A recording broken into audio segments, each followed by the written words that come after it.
বলো সবাইকে ঈদ মোবারক।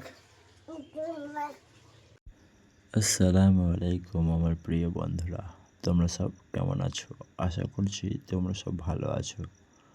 তো বেশি কথা না বলে চলো ভিডিও শুরু করি। তো বন্ধু কিছু মনে করো না, ঈদের দিনকের ব্লগ ঈদের পরের দিনকে আসছে বলে তো কমসে কম ব্লগ তো দিচ্ছি বন্ধু। আমি তোমাদেরকে কথা দিয়েছি যে রোজ একটা করে ব্লগ দেবো, সেই হিসাবে ব্লগ তো দিতে হবে না? তো একটা কথা বলতো বন্ধু, ঈদের দিন মানে চাঁদ রাতে তোমাদের ওদিকে বৃষ্টি কেমন হয়েছিল? আশা করছি বৃষ্টি ভালোই হয়েছিল। আমাদের এদিকে তো এক কথায় যাকে বলে মুষলধারা বৃষ্টি হয়েছিল।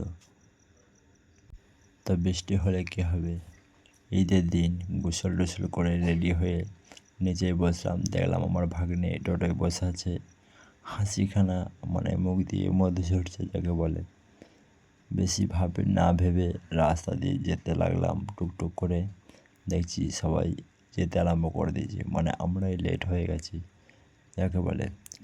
তো কোটি কোটি পায়ে ঈদগড়ের দিকে যাচ্ছি ঈদের নামাজ পড়ার জন্য, আর ভয়ে ভয়ে আছি যে মেঘের অবস্থা খুবই খারাপ, না জানি কখন পানি আরম্ভ হয়ে যায়। এ কথা বলতে না বলতে দেখি হ্যাঁ বৃষ্টি আরম্ভ হয়ে গেছে। তো আমাদের গ্রামের কিছু মুরব্বীরা, কিছু বয়োজ্যেষ্ঠ লোকেরা বলছে যে নামাজ করে দেওয়া হোক।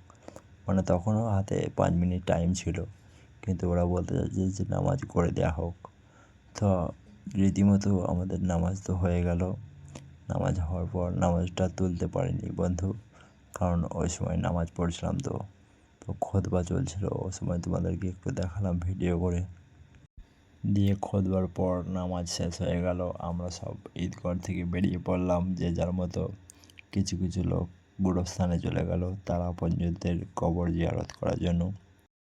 তো বন্ধুরা আমরাও বাড়ির দিকে বেরিয়ে পড়লাম, কারণ মেঘের অবস্থা খুবই খারাপ। তো বন্ধুরা তোমাদের ঈদ কেমন কাটলো? তোমাদের সকলকে ঈদ মোবারক। আবারও বলে রাখছি, ঈদের ভিডিও ঈদের পরের দিনে এসেছে, সেজন্য কিছু মনে করো না বন্ধুরা।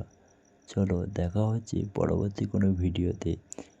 আর আমার ভাগ্নেকে একটু এক ঝলক দেখে নাও, আমার ভাগ্নের ভিডিও আসছে পরবর্তী অধ্যায় বা পরবর্তী পার্টে।